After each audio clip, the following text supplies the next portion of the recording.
6 months after my wife passed away, I hired a plumber to fix a fake leak in her old office, just to keep my greedy son from destroying the room. I had just pulled up to the church when my phone rang. It was the plumber. His voice was shaking as he told me I needed to come home right now because he had found something my wife had been hiding inside the walls.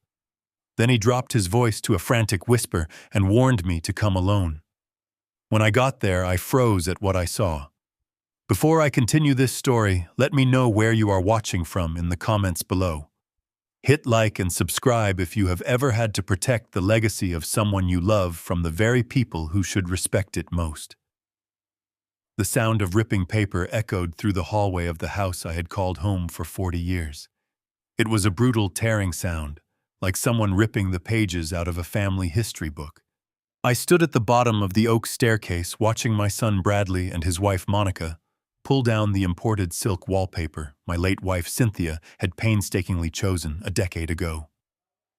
They had moved in 3 months ago, supposedly, to take care of me after Cynthia passed away from aggressive pancreatic cancer. But within weeks, their caretaking felt a lot more like a hostile residential takeover. I am Wallace Montgomery, 67 years old, and apparently a ghost in my own home. I watched as Monica tossed a heavy cardboard box toward a black plastic trash bag. The box tipped over, spilling its contents onto the hardwood floor. They were vintage vinyl records. My heart hammered against my ribs as I stepped forward, quickly snatching a pristine Jazz, pressing off the floor before her designer sneaker could crush it. I held the record to my chest and told her sharply that Cynthia bought these albums with her very first paycheck as a junior architect back in the 1980s. Cynthia was the breadwinner of our family for a long time, building her architectural firm from absolutely nothing while I managed the household and my own modest career as a high school history teacher.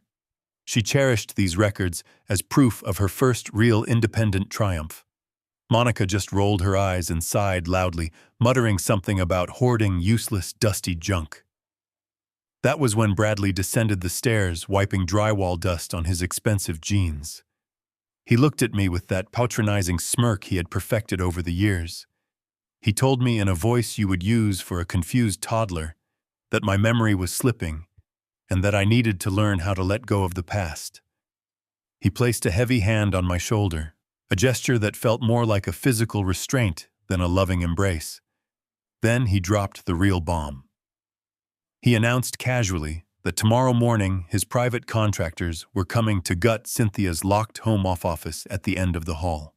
He said he needed the space for a Peloton and a home gym because the local health club was getting too crowded for his liking.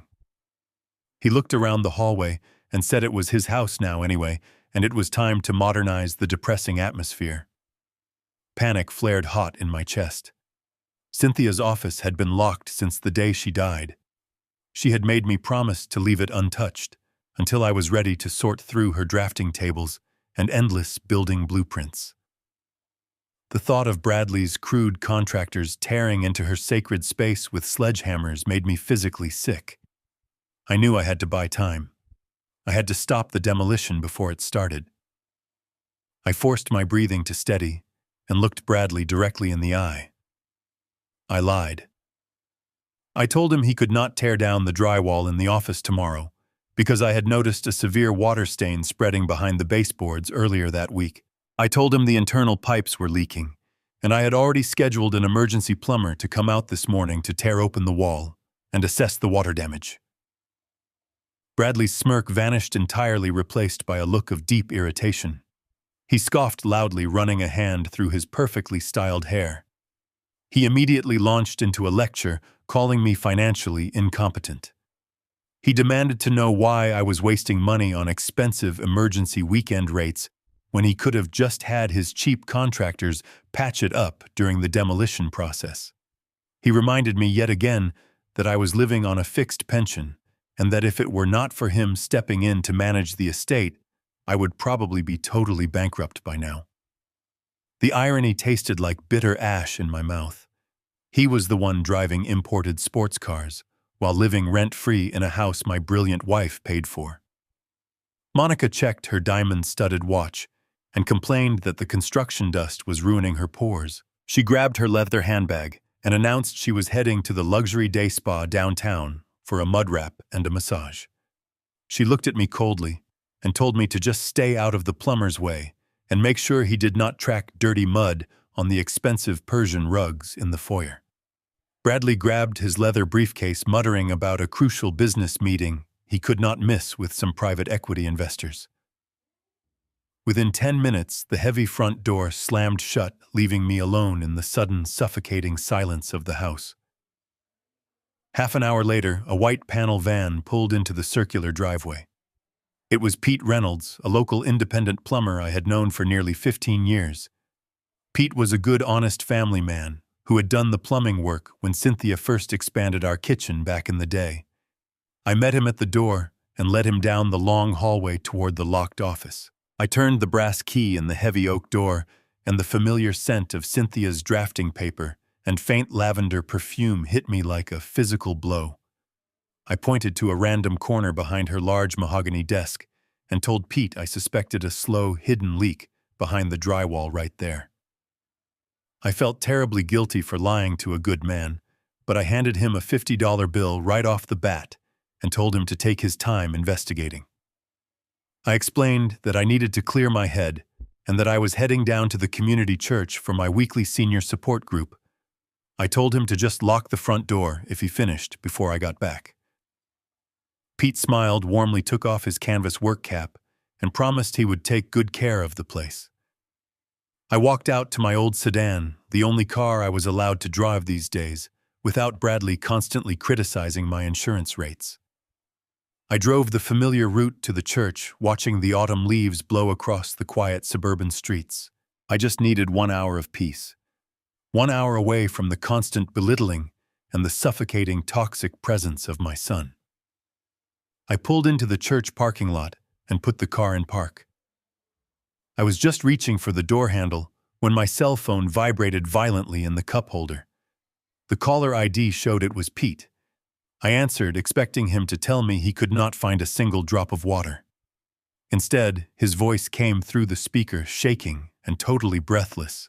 He bypassed any polite greeting. He just said, "Wally, you need to come home right now." I asked him if a pipe had burst and flooded the floor. He lowered his voice to a frantic whisper and said, "No, Wally, I found something inside the hollow wall, something your wife had been hiding. But you need to come alone. Do not bring your son. Do not tell anyone. Just get here now." My blood ran completely cold. I threw the car into reverse, my tires squealing against the asphalt as I sped back toward the house, initiating a chain of events that would shatter everything I thought I knew about my family. The drive back from the church was a blur of gray asphalt and rising panic. My hands gripped the steering wheel so tightly my knuckles ached. Pete, the plumber, had sounded genuinely terrified on the phone, and Pete was not a man easily rattled. I pulled my old sedan into the driveway, with the tires crunching loudly against the loose gravel. The house looked exactly the same from the outside, a quiet suburban brick colonial surrounded by neat hedges. But inside, everything had changed. I killed the engine and sat in the quiet car for a few seconds, forcing my breathing to steady. I had to be prepared for whatever disaster awaited me. I pushed open the heavy wooden front door and stepped into the foyer. The house was dead silent.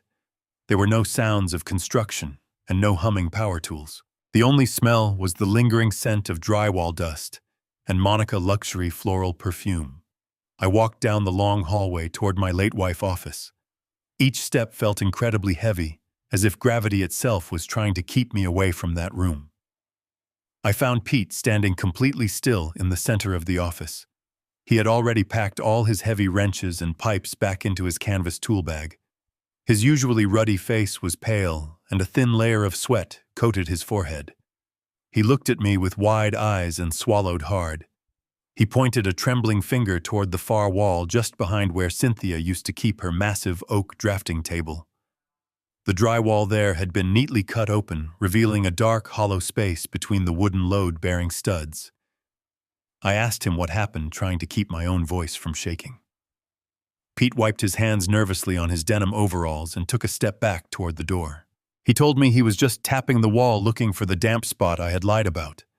But instead of a dull thud, his knuckles hit something cold and solid, echoing with a heavy metallic ring. He said he took his sharp utility knife and cut away a small square of plaster just to see if there was a hidden electrical junction box or a blocked ventilation duct. When he shined his flashlight into the dark cavity, he realized it was not plumbing at all. Pete looked around the quiet house nervously, as if he expected my son Bradley to jump out from behind the door and attack him. He told me he did not want any trouble. He said whatever was hidden behind that wall was way above his pay grade, and he did not want to be involved in any weird family secrets or legal messes. I could see the genuine discomfort in his posture. He just wanted to leave and pretend he had never come here. I reached into my leather wallet and pulled out 3 crisp $100 bills. I pressed the money into his rough, calloused hands. I looked him dead in the eye and told him he had done a great job finding the leak and that he had fixed it perfectly. I told him he never saw anything else inside this house. Pete nodded quickly, shoving the money deep into his front pocket. He grabbed his heavy tool bag and practically ran down the hallway. I heard the front door open and shut with a solid, heavy click. A moment later, his van engine roared to life and he sped out of the driveway, leaving me entirely alone. I walked slowly across the plush carpet toward the exposed section of the wall. Fine white dust floated in the air, catching the afternoon sunlight streaming through the window blinds. I crouched down and peered into the jagged hole Pete had cut. The darkness inside the wall was deep, but I could clearly see the smooth, matte black surface of solid forged steel. It was not a small lockbox or a cheap fire safe you could buy at a local hardware store. From the curve of the metal and the heavy reinforced hinges, bolted directly into the foundation, I could tell this was a massive custom-built security vault. It was floor-to-ceiling steel, completely hidden behind the innocent-looking floral wallpaper. My mind raced, trying to process the sheer scale of the deception. Cynthia must have hired private security contractors while I was away visiting my brother in Ohio 2 years ago. She had this impenetrable fortress installed right under my nose, and she never breathed a single word of it to me. I needed to see the whole thing. I could not wait another second. I grabbed Pete's discarded utility knife from the floor and jammed the sharp blade into the drywall. I dragged it downward using all my upper body strength to carve a long vertical line. The plaster crumbled and snapped under the pressure. I dropped the knife and dug my bare fingers into the crack, grabbing the edge of the drywall and pulling backward with everything I had. My muscles burned and my joints popped, but I did not stop. A massive sheet of plasterboard tore away from the wooden studs, crashing loudly to the floor in a cloud of blinding white dust. I coughed and waved my hands frantically, clearing the air. When the dust finally settled, I stood up and stared at the monolith in front of me. The safe was enormous. It was a dark, imposing iron giant standing silently in the wreckage of the beautiful room. It looked like a bank vault meant to survive a hurricane. In the exact center of the heavy steel door was a sleek digital keypad. The black glass screen was completely blank, waiting for an input. There was no keyhole and no manual override handle. It required a specific sequence of numbers to release the internal locking mechanism. I reached out and gently touched the cold surface of the screen. A bright blue light instantly illuminated the keypad, casting a strange glow on my dusty hands. I stared at the glowing numbers, feeling a sudden wave of deep, crushing doubt. Why would Cynthia do this? What could she possibly possess that required a bank-grade vault inside our own home? More importantly, how was I supposed to open it? I had absolutely no idea what code she would use. My first instinct was to try the most obvious choices. I typed in my own birthday. The blue light flashed an angry red, and the machine let out a sharp, denying beep. I cleared the screen and tried Cynthia birthday. Another red flash and another angry beep. I stood there staring at the numbers, feeling incredibly foolish. Of course she would not use our birthdays. Cynthia was far too smart for that. She spent her entire life designing secure commercial buildings and government facilities. She understood security protocols better than anyone I ever knew. If she built a hidden vault to protect something vital, she would never use a combination that our son Bradley could easily guess. Bradley knew our birthdays and he knew our wedding anniversary. He knew my social security number and my banking pins. If Bradley ever found this safe, he would try those numbers first. Cynthia knew that better than anyone. She needed a number that was significant only to the two of us, but entirely invisible to our greedy son. I closed my eyes and tried to channel her way of thinking. I thought about the woman I loved. I thought about her sharp analytical mind and her ruthless pragmatism. What was the most important day of her life? It was not the day we got married. We loved each other deeply, but we both knew our wedding was just a beautiful formality. The defining moment of Cynthia's life, the day she truly took control of her own destiny, was the day she legally incorporated her architectural firm. She had faced endless rejections from male-dominated construction companies. They laughed at her designs and dismissed her immense talent. So she gathered every penny we had saved, took out a massive loan against this very house, and started her own company. I was the only person who supported her. I was the one who drove her to the state capitol building on a freezing Tuesday morning in 1984. I sat in the hard wooden chair in the lobby, holding her heavy winter coat, while she marched into the clerk office and signed the incorporation papers that changed our lives forever. That date was the cornerstone of her entire empire. It was her true anniversary of independence.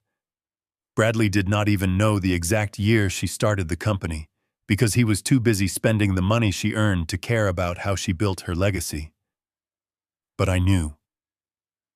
I remembered it like it was yesterday. October 14th, 1984. I opened my eyes and looked at the glowing blue keypad. My hands were no longer shaking. I reached out with a steady finger and pressed the number 1. A small click echoed in the quiet room. I pressed 0, then 1, then 4. My heart hammered violently against my ribs as I finished the sequence typing in 1984. The blue light on the keypad suddenly turned a brilliant glowing green. A heavy motorized hum vibrated from deep inside the steel door. I held my breath as 4 massive steel locking bolts retracted into the door frame with a loud final, heavy clack. The digital screen went dark, and the heavy steel handle popped out automatically. She trusted me.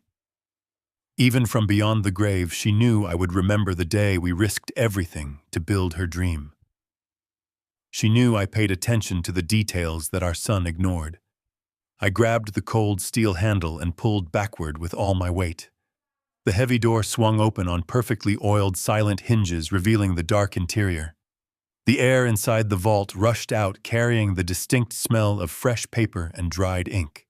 I leaned forward, stepping into the threshold of whatever secret she had left behind, ready to face the storm that was about to break. The air inside the vault felt remarkably cool against my sweating face. I reached my hands into the dark space. There were no stacks of cash or velvet jewelry boxes. Instead, resting on the smooth steel floor was a thick manila folder bulging with documents. Next to it sat a small silver thumb drive and a crisp white envelope. My name was written across the center of the envelope in black ink. It was Cynthia, elegant, sloping handwriting. Just seeing the shape of my name written by her hand made my chest tighten, with a grief so sharp it stole my breath. I grabbed the folder, the drive, and the envelope, pulling them out into the light of the wrecked office. I sat down heavily in the leather chair behind her drafting table. My knees were shaking too much to keep standing. I set the heavy dossier and the thumb drive on the desk. I held the white envelope in both hands. I carefully slid my thumb under the flap, tearing it open. Inside was a 3-page letter written on her heavy stock professional stationery. The date at the top was nearly a year ago. That was exactly 4 months before she finally sat me down in the living room and told me she was sick. I started to read. Her voice echoed clearly in my mind with every word. She started by apologizing. She wrote that she knew about the pancreatic cancer a full 6 months before she ever told me or the doctors. She said she felt the pain and saw the signs, but she chose to suffer in absolute silence. Reading that made me sob out loud in the quiet room. I could not understand why she would carry that terrifying burden alone.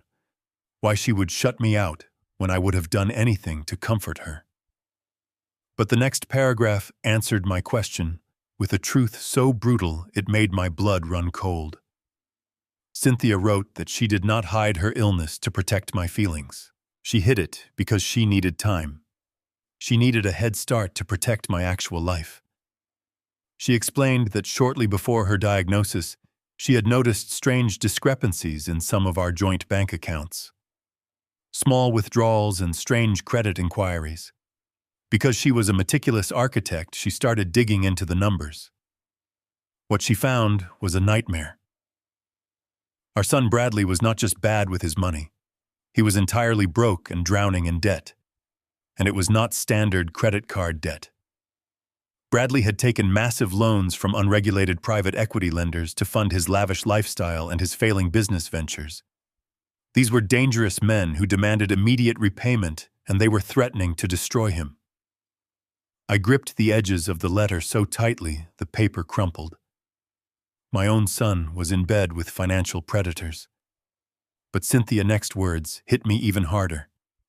She wrote that Bradley had a plan to save himself. He was going to use our money to pay off his debts. Since Cynthia controlled the primary wealth, he knew he could not touch it while she was alive and healthy. But he knew her diagnosis would change everything. Cynthia had hired a private investigator to look into Bradley's computer records. She found emails between Bradley and a sleazy estate lawyer. They had already drafted fraudulent medical documents to declare me legally incompetent. They were planning to claim I was suffering from severe dementia. Bradley's entire strategy was to wait for Cynthia to die, swoop in as my legal guardian, institutionalize me, and immediately liquidate this house and every single asset we owned to save his own skin. I stopped reading for a moment. The silence of the house felt heavy and suffocating. The son I had raised, the boy I had taught to ride a bicycle and helped with his history homework, was actively plotting to lock me away in a facility and steal the life my wife built. He was not just arrogant or greedy. He was a complete monster. The casual cruelty of his plan made me physically sick. Everything made sense now. The patronizing way he spoke to me. The way he and Monica moved into the house uninvited. They were just setting the stage. They were establishing their presence so they could easily take over when the trap finally snapped shut. The realization of what Bradley had done kept washing over me in dark, suffocating waves. I sat in the quiet office and stared at the framed photographs on the wall. There was a picture of Bradley fishing with me at the lake when he was 12 years old. He had been smiling so brightly, holding up a tiny sunfish like it was a grand prize. I tried to connect that innocent boy to the man who was currently plotting to lock me in a psychiatric ward. It was impossible. The greed had entirely consumed him. He had watched his mother slowly waste away from a terrible disease, and instead of grieving, he had used her declining health as a convenient distraction to set up his own financial heist. He probably sat by her hospital bed, calculating the exact monetary value of her last breath. The sheer sociopathy of his plan was staggering. I wiped my eyes and forced myself to keep reading. Cynthia wrote that she was furious, but she was not going to let a spoiled child destroy the man she loved. She spent the last healthy months of her life executing a masterclass in legal warfare. She explained that the thick manila folder on the desk was the key to my survival. She had quietly hired the most aggressive corporate law firm in the state. Together, they drafted a secondary irrevocable trust. She explained the mechanics of the trap in simple terms, so I would understand exactly what to do. The trust she had set up years ago, the one Bradley knew about, and was planning to raid, was completely intact, but it was now entirely empty. Before she died, Cynthia had legally transferred every single asset we owned into a brand new shadow corporation. The house, the savings, the investment portfolios, Everything was now the exclusive property of this new entity, and according to the documents inside the folder, I was the sole controlling director of that corporation. I opened the manila folder and began to leaf through the legal documents just as Cynthia had instructed. The paperwork was dense and intimidating, but Cynthia had attached bright yellow sticky notes to the most critical pages, summarizing the legal jargon in her familiar, neat handwriting. She had named the shadow corporation the Phoenix Holdings Trust. It was a fitting name. Out of the ashes of her death and the wreckage of our family, she had engineered a resurrection for me. I read through the clauses carefully. The genius of the shadow corporation was not just that it hid the money. It was designed to actively legally trap anyone who tried to interfere with it. Cynthia's sticky notes explained that if Bradley presented his forged power of attorney to the banks, holding the old empty accounts, the system would automatically generate a silent alarm. The banks were legally bound to notify the State Financial Crimes Division immediately, because the old accounts were now flagged as bait under the new corporate structure. Bradley thought he was going to quietly slip the money into his private equity lenders' pockets. Instead, he was going to flag himself to the federal authorities the exact second he submitted the paperwork. He was laying his own noose, and Cynthia had designed the perfect scaffold. Cynthia wrote that Bradley was going to think he won. She left the old will and the old trust documents exactly where he could find them. She wanted him to feel confident. She wanted him to commit his crimes and show his true colors. The letter explicitly stated that I needed to let Bradley walk right up to the edge of the cliff. She told me to let him try to seize the accounts. She told me to let him try to sell the house. Because the absolute second he attempted to transfer those assets, his fraudulent actions would trigger an automatic federal investigation for wire fraud and the theft of non-existent funds. I reached out and placed my hand over the heavy manila folder. It felt like a loaded weapon. Inside were the articles of incorporation, the new property deeds, and the contact information for the aggressive litigators she had retained on my behalf. The silver thumb drive contained all the digital evidence the private investigator had gathered against Bradley, including his emails with the corrupt lawyer and the threatening messages from his private lenders. Cynthia had thought of absolutely everything. She had built a fortress around me while she was dying, and she had handed me the keys. The final paragraph of her letter broke my heart all over again, but it also filled me with a cold, burning strength. She wrote that she loved me more than life itself. She thanked me for being the only person who always believed in her. But then her tone shifted back to the ruthless architect who built an empire. She ordered me not to show Bradley any mercy. She warned me that he would cry and beg and use my love against me when he finally realized he was trapped. She wrote, "Wally, you must remember that he stopped being our son the moment he decided to treat your life as a disposable asset. Do not mourn the boy he was. Destroy the man he has become. I love you forever. Now go make them pay." I carefully folded the letter and slid it into my shirt pocket right over my heart. I looked at the silver thumb drive resting on the dark wood of the desk. I knew I had to secure it. If Bradley ever got his hands on that drive, the evidence of his premeditated fraud could be destroyed. I slipped the drive into my front pocket alongside my house keys. I then started to carefully pack the legal documents back into the manila folder. Every rustle of the thick paper felt like a declaration of war. I was no longer the frail, grieving widower hiding from his abusive family. I was the controlling director of Phoenix Holdings, and I was holding a royal flush. I stood up from the leather chair. My knees were no longer shaking. A profound, icy calm had settled over me. I walked back over to the gaping hole in the wall. I needed to hide the safe again, at least temporarily. Bradley and Monica could not know about this vault until the trap was completely sprung. I carefully lifted the large broken piece of drywall and fit it back into the wall like a giant, jagged puzzle piece. It did not look perfect, but it covered the dark steel of the vault. I dragged a heavy wooden bookshelf across the carpet, positioning it directly in front of the broken drywall to conceal the damage entirely. It was a temporary fix, but it would hold for a few days. Bradley never came into this room anyway. He respected absolutely nothing in this house. I looked around the office one last time, making sure I had left no traces of my discovery. I wiped the dust from my hands and adjusted my collar. Cynthia had done the heavy lifting. She had suffered in silence to buy me this ammunition. Now it was my turn to execute the final blueprint. I pulled the burner phone from my pocket and pressed the call button for the ruthless estate litigator she had mentioned in her letter. The phone rang twice before a deep, sharp voice answered the line. The game had officially begun.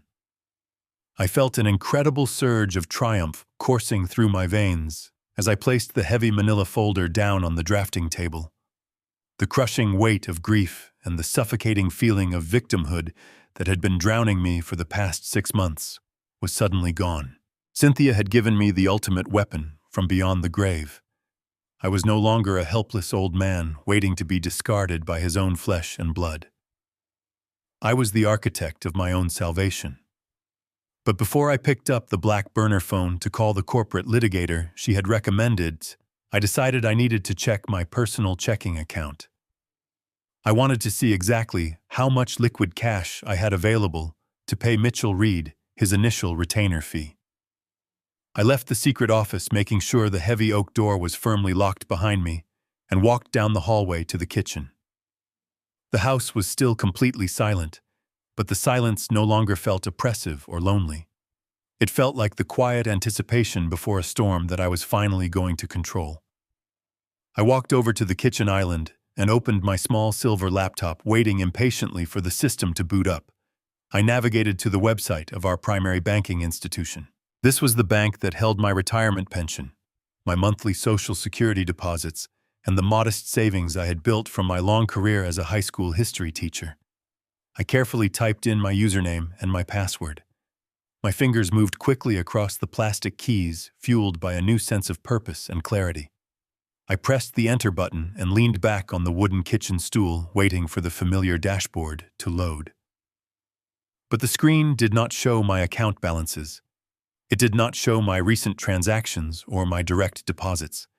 Instead, the entire monitor turned a stark, glaring white with a thick red banner stripped across the top of the web page. I leaned forward, my eyes scanning the bold, black text inside the red warning banner. It read, "Access denied account, frozen by authorized power of attorney." My heart performed a violent stuttering leap in my chest. I blinked rapidly, thinking it must be a computer glitch or a routing error from the bank servers. I refreshed the web page. The red banner remained completely unchanged. I quickly opened a new internet tab and navigated to the website for my secondary emergency credit card. I typed in those credentials and hit enter. The exact same message appeared, blocking me completely from my own financial lifeline. Account frozen by authorized power of attorney. The glorious surge of triumphant energy I had felt just moments ago evaporated instantly. It was violently replaced by a cold, sickening dread that started deep in my stomach and radiated out to the very tips of my fingers. Bradley had not waited. Cynthia had built her brilliant legal trap, assuming he would wait for the right moment after her death to strike. But Bradley was far more ruthless and impatient than either of us had ever anticipated. He had not just planned to steal the estate eventually. He had already pulled the trigger. He had already enacted the fraudulent medical documents and filed them with the state banking authority. I sat there in the quiet kitchen, staring at the glowing screen, trying to comprehend how he could have accomplished this without a formal medical evaluation. I had not been to a doctor in over a year. Then a dark, terrible memory surfaced in my mind, hitting me with the force of a physical blow. 2 weeks ago, Bradley had invited a man to the house for a casual Sunday dinner. Bradley introduced him as an old college buddy who was now a private practice physician. The man was overly friendly, smiling constantly, and asking me strange, pointed questions over the roast chicken. He asked me to recount the specific details of my last vacation with Cynthia. He asked me who the current president of the country was, and he made a laughing joke about me counting backward from 100 in multiples of 7. I thought he was just an eccentric conversationalist, trying to make small talk. I had absolutely no idea I was sitting through a stealth cognitive evaluation right in my own dining room. That corrupt doctor must have signed the medical affidavits declaring me completely incompetent and a severe danger to my own financial well-being. My breath came in short, shallow gasps as the terrifying reality of my situation set in. I was legally dead in the eyes of the financial system. I had no money to buy a gallon of milk, let alone hire a high-powered corporate litigator to fight my son in court. If I called the police right now, Bradley would simply show them the forged legal documents and tell the officers that his poor father was suffering from severe dementia delusions. I was entirely at the mercy of the man who was actively trying to destroy me. I reached with a trembling hand and opened my personal email account. I rarely used it these days, but I desperately needed to see if the bank or the county had sent any prior warnings that I had missed. My inbox was full of promotional junk, but one single email from a local county property registry caught my eye. Years ago, Cynthia had set up an automated alert for our home address just to monitor neighborhood property values. I clicked on the bold subject line with a sickening feeling in my throat. The email was an automated public notification that the deed status of our residential property had been officially updated. I scrolled down, reading the attached digital flyer. The remaining breath was completely knocked out of my lungs. Our family home was not just being prepped for a future sale. It was already actively listed in a private wholesale real estate network, and it was marked as a pending transaction. The buyer was listed as an anonymous corporate holding company, but it was the closing date at the bottom of the page that made the kitchen spin dangerously around me. The final transfer of the property, the day the new owners took absolute legal possession, was scheduled for this coming Friday. That was exactly 4 days from today. Bradley was going to sell the house right out from under me to cover his massive debts to his dangerous private equity lenders. In exactly 96 hours, men with legal authority would arrive at my front door to physically remove me from the only home I had left. Bradley was probably going to have a medical transport van waiting in the circular driveway to haul me off to some miserable state-run psychiatric facility where I would be heavily medicated and forgotten forever. The timeline had violently shrunk. I did not have weeks or months to play a slow, careful game of chess against my son. I was locked out of my own life, and the executioners were already marching toward my front door. I pushed myself away from the kitchen island and ran back down the hallway toward the locked office. I grabbed the black burner phone from the drafting table. The game was no longer just about teaching my greedy son a lesson about respect. It was a desperate, ticking clock fight for my absolute survival. I sat in the worn leather armchair by the living room window, watching the late afternoon sun cast long, creeping shadows across the front lawn. My heart was still racing violently against my ribs from the terrifying discovery in the kitchen, but I forced my breathing to slow down to a steady, rhythmic pace. I had to completely bury the sharp, capable man who had just uncovered a massive financial conspiracy. I needed to wrap myself tightly in the pathetic, fragile skin that my son had so carefully crafted for me. I slumped my shoulders forward, allowing my spine to curve awkwardly against the heavy fabric of the chair. I let my jaw hang slightly slack and unfocused, my eyes staring blankly at the large oak tree near the edge of the driveway. I was no longer the controlling director of a shadow corporation holding the legal keys to their absolute destruction. I was just an exhausted, confused old man, waiting out his final days in a house he no longer recognized. Nearly an hour later, the aggressive roaring sound of an expensive sports car engine shattered the quiet suburban neighborhood. Bradley pulled his silver convertible right onto the edge of Cynthia's carefully manicured front lawn, not even bothering to park properly in the paved driveway. Monica climbed out of the passenger side, carrying 3 oversized shopping bags from high-end luxury boutiques downtown. They walked up the brick path, laughing loudly together about something entirely trivial. I listened to the heavy thud of the front door opening and the sharp, aggressive click of Monica designer heels striking the hardwood floor of the foyer. The hostile invasion of my sanctuary had officially resumed. They did not immediately come into the living room to check on my well-being. Instead, I heard them move directly into the kitchen, casually opening heavy cabinet doors and pouring themselves expensive drinks. Monica was complaining loudly about the young masseuse at the luxury spa, claiming the woman had applied entirely too much pressure to her shoulders and completely ruined her afternoon of relaxation. She then seamlessly shifted her complaints to the physical state of our kitchen, declaring that the dark granite countertops looked completely outdated and depressing. I listened to my daughter-in-law mentally renovating a house she had absolutely no legal right to inhabit, using money she firmly believed they were about to steal from my fraudulent committal to a state facility. She loudly proclaimed that they needed to hire a premium private contractor to install imported white Italian marble before the upcoming weekend, so the house would look presentable for their wealthy friends. Bradley quickly chimed in, his voice thick with unearned arrogance and deep entitlement. He told her not to worry about any of the upcoming renovation costs because his crucial business meeting with the private equity investors had gone flawlessly that afternoon. He bragged openly to his wife that the final financial paperwork was practically a done deal and that they were going to be completely flush with untraceable cash by Friday afternoon.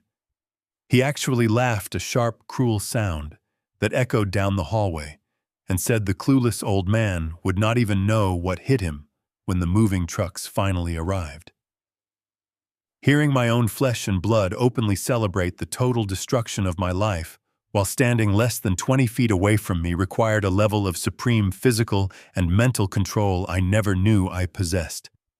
I wanted to march straight into that kitchen, grab him by the collar of his expensive silk shirt, and scream the absolute truth right into his face. I wanted to watch his smug, confident expression shatter into a million pieces when I told him the accounts were permanently rigged and the house belonged to an ironclad trust he could never ever touch. But I remembered the strict, ruthless instructions Cynthia had left for me in her handwritten letter hidden inside the steel vault. She told me to let him walk right up to the bare edge of the cliff before I pushed him over. So I stayed perfectly still in the leather armchair, continuing to stare blankly out the living room window, like a discarded piece of old furniture. A few moments later, Bradley strolled confidently into the living room, holding a heavy crystal glass of expensive scotch that he had casually poured from my private locked liquor cabinet. He stopped right in the middle of the room, looking down at me with an expression of deep, calculated fake pity. He walked over and stood directly beside my chair, intentionally blocking my warm view of the afternoon sun. I slowly looked up at his face, making absolutely sure my eyes appeared dull, lifeless, and completely lost in the present moment. I let my right hand rest heavily on the wooden arm of the chair, and I intentionally initiated a slight rhythmic tremor in my fingers. It was a subtle physical detail, but I knew Bradley was constantly looking for any visual sign to logically justify his forged medical documents to the outside world. He stared down at my shaking hand for a long moment, and a cruel, deeply satisfied smile twitched at the very corners of his mouth. He reached out and placed his heavy hand on my shoulder, giving it a firm, condescending pat that felt more like a physical threat than a gesture of comfort. He spoke to me in that sickeningly sweet, high-pitched tone people usually reserve for confused toddlers or stray, injured animals. He asked me how I was feeling today, and if the scary, loud plumber had made entirely too much noise while fixing the imaginary pipe in the hallway. I simply nodded once, keeping my mouth firmly closed and my jaw locked tight so I would not accidentally spit pure venom at him. Bradley took a slow, deliberate sip of his stolen scotch and sighed dramatically, as if he carried the entire weight of the world on his shoulders. He told me that Monica and he had been talking seriously for weeks, and they had finally made a very important and loving decision regarding my immediate future. He said they realized this big house was just getting way too large and far too confusing for me to navigate safely on my own anymore. He claimed they were losing sleep at night, worried I might wander off into the street or accidentally fall and hurt myself on the steep oak staircase. He kept his large hand firmly pressed on my shoulder, applying just enough downward pressure to make it abundantly clear that I was entirely under his physical and legal control. Then he delivered the final devastating piece of his sick master puzzle. He told me that they had personally booked a private VIP tour at a lovely luxury assisted living facility located 2 full counties over. He described the place as a wonderful, quiet paradise with round-the-clock nurses, beautiful blooming gardens, and daily supervised activities where I could finally rest without having any stressful adult responsibilities. He said the mandatory introductory tour was scheduled for this coming Friday morning, right after breakfast. Friday. The exact same day, the anonymous private equity buyers were scheduled to arrive and finalize the wholesale purchase of my family home. His master plan was brutally efficient and entirely devoid of human empathy. He was going to pack me into the passenger seat of his car, drive me miles away from my own community, and leave me permanently trapped in a locked medical ward while the fraudulent real estate sale closed back here in the comfort of my own living room. He squeezed my shoulder one last time and asked me if that did not sound like a really nice, relaxing change of pace for a tired old man.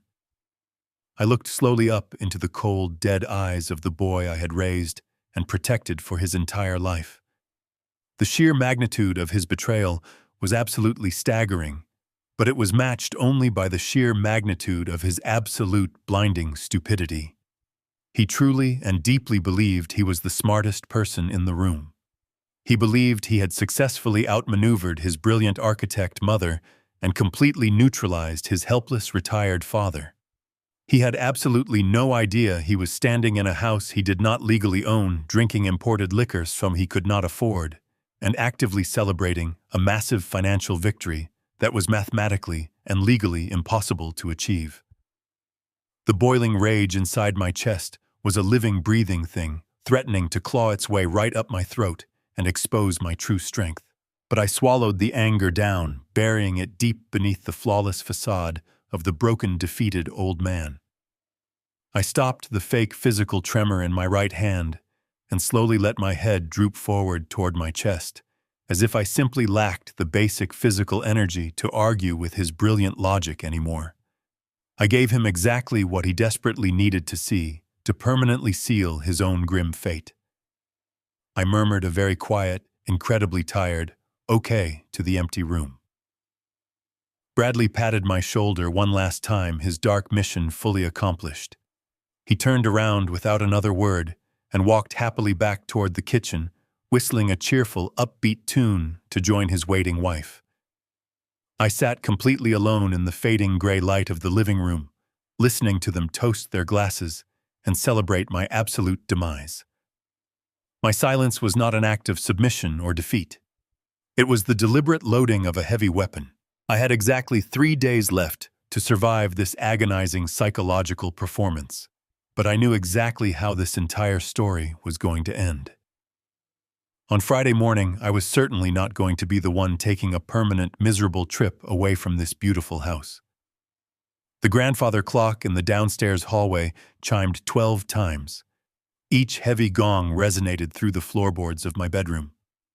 I lay perfectly still on my back, staring up at the dark ceiling. I had spent the entire evening playing the role of the docile, defeated father, eating a silent dinner while Bradley and Monica practically planned their early retirement right in front of my face. The sheer mental exhaustion of maintaining that pathetic facade was heavier than any physical labor I had ever done. But the moment the final chime faded into the silence of the house, I threw off the heavy wool blanket. The waiting was over. It was time to move. I dressed quickly in the dark, pulling on a thick wool sweater and dark trousers. I slid my feet into my worn leather loafers, bypassing my loud boots so my footsteps would remain entirely silent. I reached under my mattress and pulled out the cheap plastic burner phone I had taken from Cynthia hidden vault, along with the thick manila folder holding her ultimate master plan. The phone felt entirely foreign in my hands. It was a cheap, disposable piece of plastic, completely untraceable and fully charged. I slipped it into my deep coat pocket, along with the heavy folder, and quietly opened my bedroom door. The hallway was pitch black. I crept past the master bedroom where Bradley and Monica were fast asleep. I could actually hear the faint, rhythmic sound of Bradley snoring through the thick oak door. He was sleeping the deep, peaceful sleep of a man who believed he had absolutely no enemies in the world. He thought he had successfully neutralized the only threat to his criminal enterprise. I felt a cold, hard knot of pure adrenaline tighten in my stomach as I walked past his door. I descended the wooden staircase, stepping carefully on the extreme outer edges of the steps to avoid the familiar creaks and groans of the old wood. I bypassed the front door entirely, knowing the heavy deadbolt would make a loud metallic clack that might echo up the stairwell. Instead, I moved silently through the dark kitchen and slipped out through the sliding glass patio door in the back. The crisp night air hit my face instantly, clearing the lingering fog of the suffocating house. I walked quickly across the damp grass of the backyard, slipping through the wooden side gate and stepping out onto the empty suburban sidewalk. I did not stop walking until I was a full 3 blocks away, standing beneath the flickering orange glow of a broken street lamp. I pulled the small burner phone from my pocket. My hands were completely steady. I pressed the power button and watched the small screen illuminate the darkness. I reached into my other pocket and pulled out the crisp white business card that had been stapled to the front of Cynthia's legal dossier. The card was stark and minimalist. It simply read, Mitchell Reed, Senior Partner, Corporate and Estate Litigation, along with a direct cell phone number. No fancy logos and no desperate marketing slogans. It was the card of a man who did not need to advertise because his reputation did all the heavy lifting. I carefully dialed the 10-digit number into the glowing keypad. It was 10 minutes past midnight on a Tuesday. I fully expected the call to go straight to a generic corporate voicemail. But the phone only rang twice before the line clicked open. There was no polite greeting and no sleepy confusion. A deep, gravelly voice answered immediately, asking who was calling on this secure line. The voice was sharp, alert, and entirely dangerous. It sounded like a man who was intimately accustomed to receiving desperate phone calls in the dead of night. I took a deep breath of the cold night air. I told him my name was Wallace Montgomery. I told him I was the husband of the late Cynthia Montgomery, and I was calling him from a clean, unregistered phone exactly as she had instructed. For a long, agonizing moment, there was absolute dead silence on the other end of the line. I could hear the faint sound of city traffic in the background on his end. Then I heard the sound of a heavy leather chair squeaking, as if the man had suddenly sat up entirely straight. When Mitchell finally spoke again, his tone had completely shifted. The dangerous, aggressive edge was still there, but it was suddenly laced with a profound, deep respect. Mitchell Reed let out a long, heavy sigh. He told me he had been waiting for this exact phone call for over 6 months. He said he attended Cynthia's funeral and stood in the back row watching my son Bradley put on a pathetic fake display of grief. He told me he knew the day was coming, when Bradley would finally make his move and try to steal the estate. I asked him how he knew so much about my family nightmare. That was when Mitchell revealed the true depth of Cynthia's brilliant foresight and the unbreakable bond she had forged with this ruthless lawyer. Mitchell told me a story about a time 15 years ago when he was just a hungry junior partner at a highly prestigious but deeply corrupt law firm downtown. He said a massive scandal had erupted involving the senior partners embezzling millions of dollars from their wealthy corporate clients. Mitchell had absolutely nothing to do with the theft, but his name was on the letterhead, and the media was trying to completely destroy his career by association. Every single major client abandoned him, instantly terrified of the bad press. His career was entirely ruined, and he was facing total personal bankruptcy. But Cynthia did not run. At the time, she was his biggest client, holding massive commercial real estate contracts that were the absolute lifeblood of his firm. The other partners begged her to take her business elsewhere to protect her own reputation. But Cynthia had looked right at Mitchell and saw a decent man who was being unfairly destroyed by the greed of others. She publicly refused to pull her accounts. She stood in front of a room full of aggressive reporters and staked her entire professional reputation on Mitchell's personal integrity. Her public show of absolute faith was the only thing that kept the wolves at bay.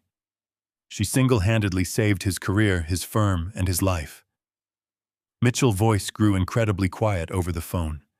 He told me he swore a blood oath to my wife that day. He promised her that if she ever needed a loaded weapon in a legal fight, he would be the one to pull the trigger for her. He told me Cynthia had come to him secretly a year ago right after she got her cancer diagnosis. She laid out the entire shadow trust strategy on his desk and asked him to be the designated executioner when her greedy son finally stepped into the trap. Mitchell told me he owed Cynthia everything he had, and by extension, he owed me absolute loyalty. He said, "Wally, you are not a client to me, you are family, and we are going to burn this kid to the ground." A massive wave of relief washed over me so powerfully, my knees actually buckled slightly. I leaned against the cold metal pole of the street lamp, holding the phone tight to my ear. I finally had a real ally. I was no longer fighting this terrifying war alone in the dark. I told Mitchell we had a severe escalation in the timeline. I explained what I had discovered on the banking website that very afternoon. I told him Bradley had already forged the medical documents, enacted a fraudulent power of attorney, and permanently frozen every single one of my liquid accounts. I told him the wholesale buyers were scheduled to arrive this coming Friday morning to finalize the illegal purchase of the house. I fully expected Mitchell to panic or tell me that the timeline was entirely too tight for us to file the proper injunctions. Instead, I heard a low, dark chuckle rumble through the phone speaker. It was the sound of a predator smelling blood in the water. Mitchell did not sound worried at all. He sounded absolutely thrilled. He told me that Bradley moving aggressively was the greatest mistake the boy could have possibly made. He explained that by officially filing that forged power of attorney with the state banking authority, Bradley had just crossed the line from petty family theft into major federal wire fraud. Mitchell told me that Cynthia's trap was already perfectly set, but we needed to review the physical documents inside the manila folder to coordinate the final strike. He said we could not wait until morning, and we certainly could not risk Bradley catching us talking on the phone. He ordered me to walk to a specific 24-hour diner located about 2 miles away from my neighborhood. He told me to sit in the back corner booth, order a black coffee, and wait for him to arrive. He promised he would be there in exactly 30 minutes. I hung up the burner phone and slipped it back into my heavy coat pocket. I looked back down the dark street toward the house where my son was peacefully sleeping. His reign of terror was officially coming to an end. I pulled my collar up against the cold wind and started walking confidently into the night. The neon sign outside the diner flickered with a dull red glow, casting long, terrifying shadows across the empty, cracked asphalt of the parking lot. It was almost 3 a.m, and the air was bitterly cold, biting through my thick wool sweater. I pushed open the heavy glass door of the restaurant. A small brass bell chimed above my head, but the sound was completely swallowed by the loud hum of an old refrigerator unit and the overwhelming smell of stale coffee and fried grease. The place was entirely deserted, except for a tired waitress wiping down the front counter with a wet rag and a single man sitting quietly in the very back corner booth.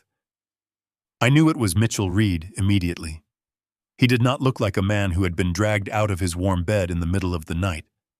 He wore a sharply tailored dark suit, his tie perfectly knotted, and his eyes were completely awake, scanning the room with the intense, calculated focus of a hunting hawk.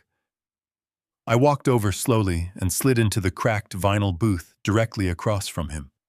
He did not offer a warm handshake or a polite late-night greeting. He simply reached his hand across the sticky surface of the table, his palm facing upward.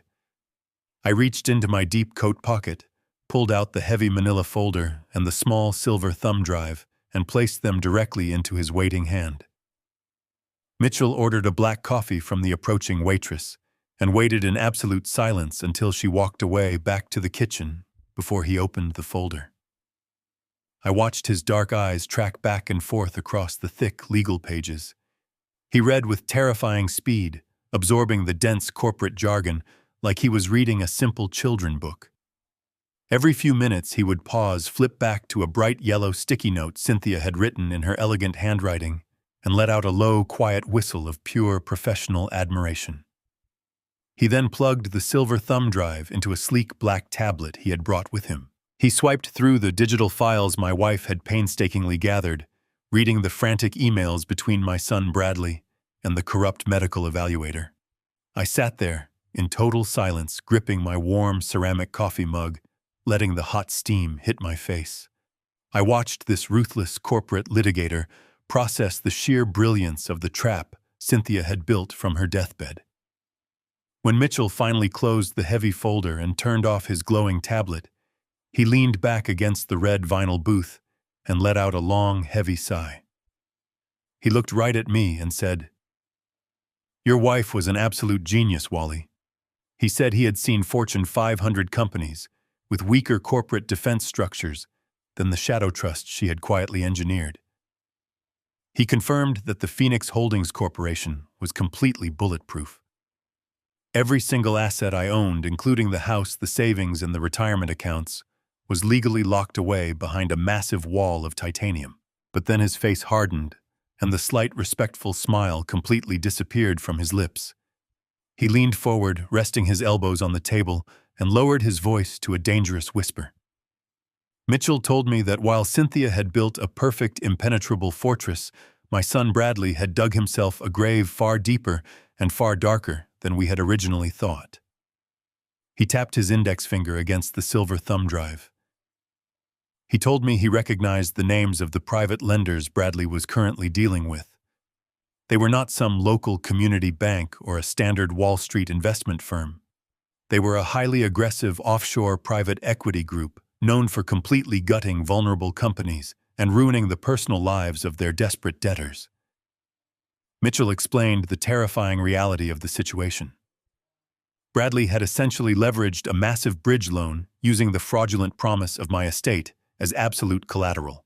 The private equity group did not care if Bradley was my biological son or if he had forged the medical documents to steal my property. They only cared about the massive return on their immediate investment.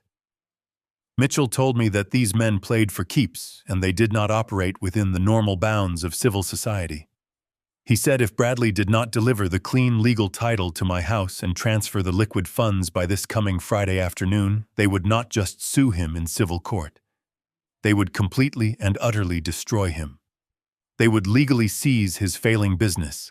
They would repossess his imported luxury cars, and they would hand over all his fraudulent loan applications directly to the federal authorities to ensure he went to a maximum security federal prison. Bradley was a cornered animal, and he was entirely out of time.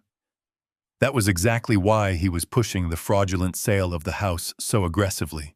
He was desperately trying to pay off violent financial monsters by stealing from his own helpless father. Hearing the absolute reality of my son's situation sent a cold shiver down my spine. Bradley had invited actual predators right to our front door. I felt a sudden, overwhelming rush of vindication mixed with pure adrenaline. I looked at Mitchell and told him we needed to call the local police right now. I told him we should file an immediate emergency injunction with the state court tomorrow morning to block the real estate transaction entirely and get Bradley thrown out of my house before he could even eat his breakfast. I was ready to end this nightmare tonight. But Mitchell quickly raised his hand, stopping me completely. He shook his head slowly and looked me dead in the eye with a gaze so intense it pinned me to the back of the booth. He said, "Wally, if we file a legal injunction right now, Bradley will get an automated notification from the county clerk office. He will instantly realize the trap has been sprung and that his entire plan is compromised." Mitchell warned me that a desperate, cornered man like Bradley, realizing he was about to go to federal prison and lose everything, might do something completely unhinged. He said Bradley might physically destroy the original deed documents out of pure spite, or worse, he might realize his fraudulent medical power of attorney was his only remaining leverage and try to force you into a locked psychiatric facility tonight before the court offices even open. We absolutely cannot risk tipping him off early. Mitchell leaned closer across the table, his voice dropping even lower. He said we have to let him think he has completely won. We have to let him bring the private equity buyers right into your living room on Friday morning. We have to let him present the forged medical documents and attempt to sign the final property transfer. Mitchell explained that the second Bradley pen hits that paper, he commits irreversible federal fraud in front of multiple legal witnesses. That is the exact moment the trap snaps shut entirely, and he can never ever escape. If we strike too early, we just give him a chance to run away or claim it was all a big misunderstanding. We need him to legally hang himself. The brutal reality of his words crashed down on me with the weight of a falling building. Mitchell was absolutely right.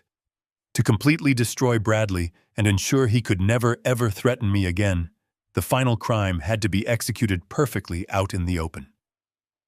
I looked down at my hands resting on the sticky table. They were trembling slightly, but this time it was not an act of fake dementia. It was pure, unadulterated fear. I looked back up at Mitchell and asked him what I was supposed to do until Friday morning. Mitchell looked at me with a mixture of deep sympathy and cold, professional resolve. He said, "You have to go back to that house tonight, Wally. You have to survive the next 3 days living under the same roof with a predator. You have to play the confused, broken old man perfectly.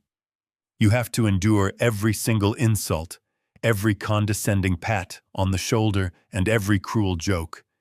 You cannot show a single ounce of anger, you cannot show any defiance, and you absolutely cannot break character for a single second. If he suspects for even one moment that you know the actual truth, he will panic and he will run." I took a deep breath of the stale diner air, letting the smell of coffee and grease fill my lungs. The thought of walking back into that house, back into the suffocating presence of my son and his greedy wife, made my stomach churn. I would have to sit at the dining table and listen to them celebrate my demise.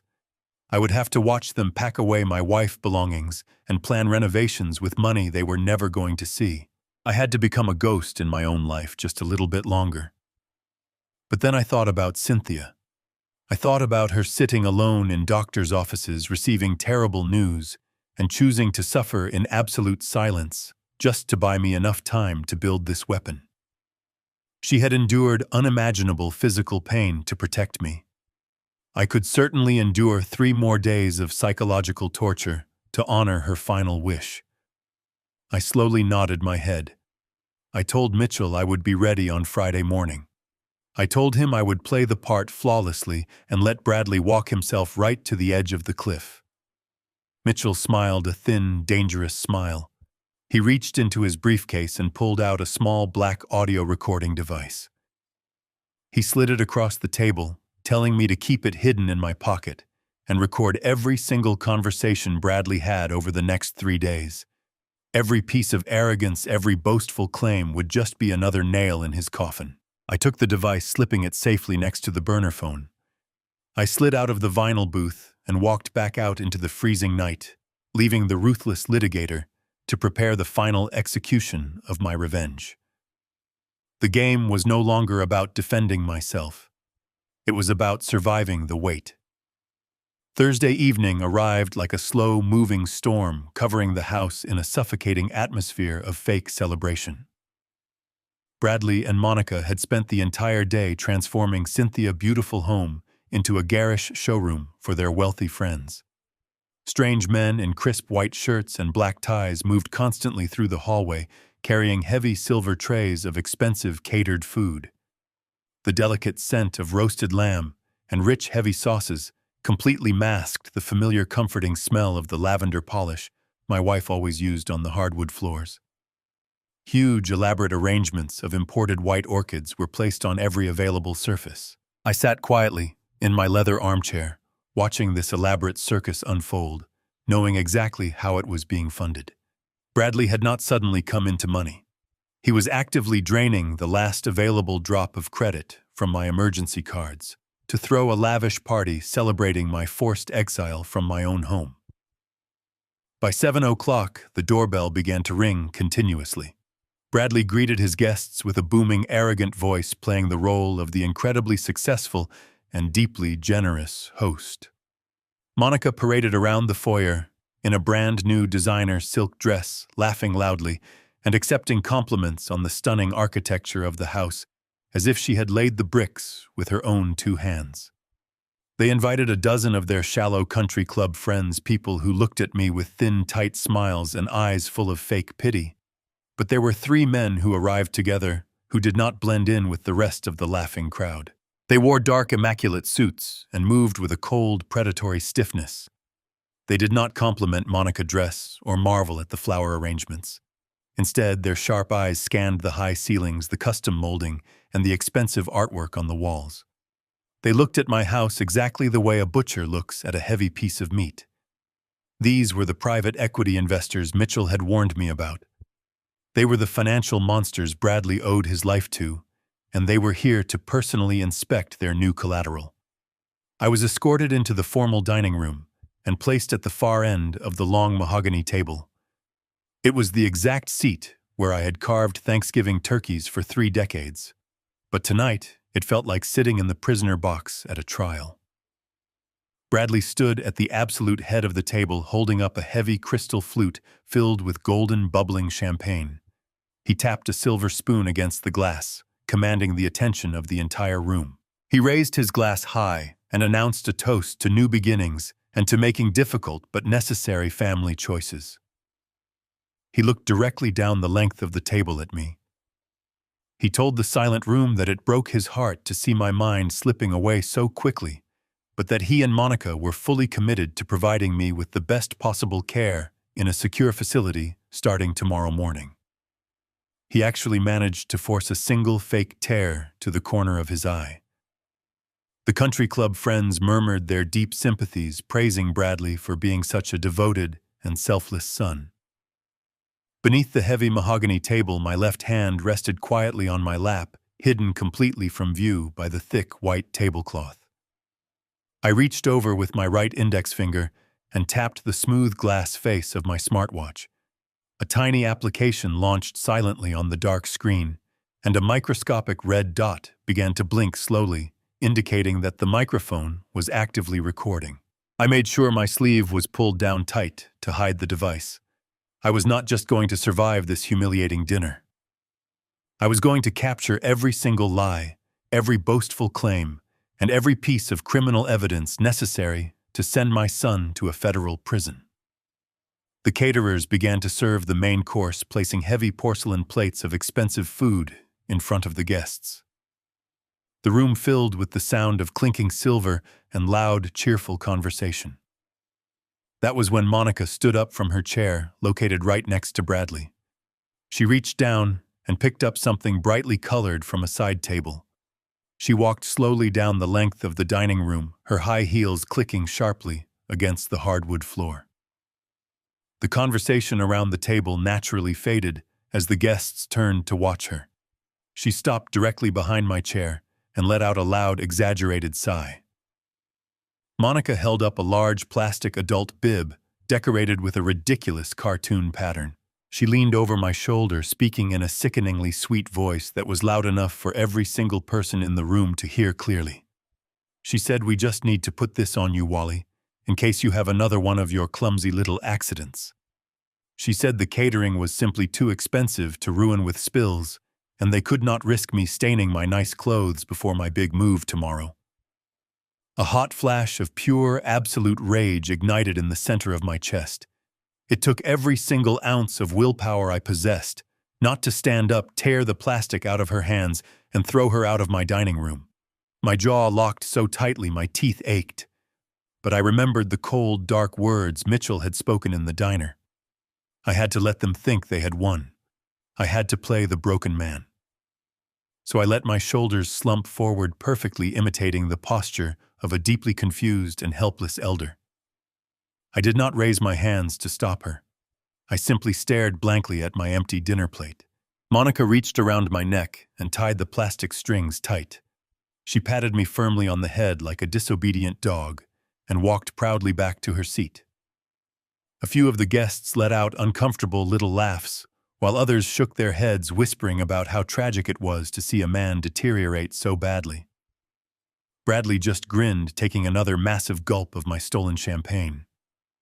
He told the table that it was a tragedy indeed, but that they had found a lovely locked ward that specialized in severe dementia, where I would be completely safe from myself. The humiliation tasted metallic and bitter in the back of my throat. I sat there wearing the plastic bib, listening to my own son casually discuss locking me away as if he were talking about putting an old sick horse out to pasture. But the true value of my silent endurance was about to reveal itself. With the dinner in full swing, Bradley leaned across the table to speak directly to the three men in the dark suits. Because he was sitting relatively close to me and his voice was naturally loud, my smartwatch captured every single word perfectly.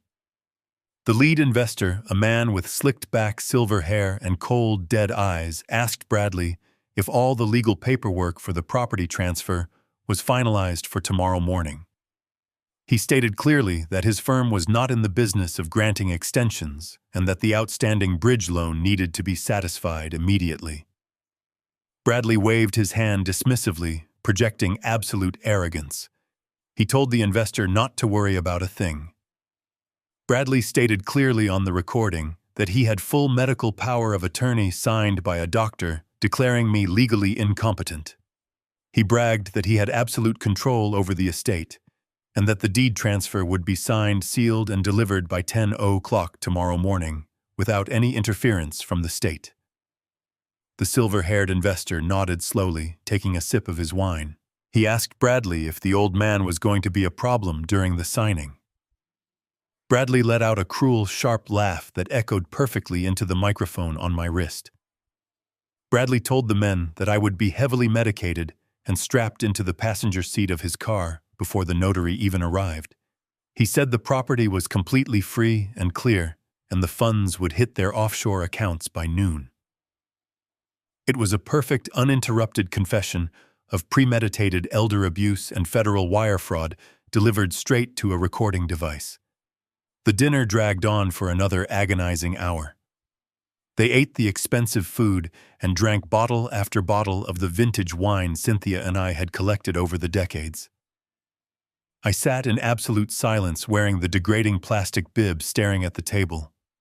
Every time Bradley made a cruel joke at my expense, every time Monica rolled her eyes and called me a burden, the tiny red light on my wrist blinked silently, capturing their malice.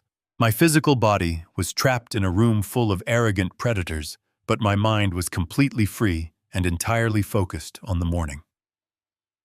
When the dessert was finally cleared away, Bradley stood up and announced that he needed to get his beauty sleep for the big day tomorrow. He told the caterers to leave the mess in the kitchen for the morning staff to handle. The guests slowly began to file out of the dining room, saying their fake goodbyes and wishing Bradley the best of luck with his stressful family transition. The private equity investors left without saying a word to me, simply nodding at Bradley to confirm their appointment for the next day. Once the front door finally closed, Bradley and Monica did not even bother to help me take off the bib. They simply turned off the main dining room lights, plunging me into darkness, and walked upstairs to their bedroom, laughing about how perfectly the evening had gone. I sat alone in the dark for a long time, listening to the quiet hum of the refrigerator in the kitchen. I reached down and carefully untied the plastic bib from my neck, letting it fall to the floor.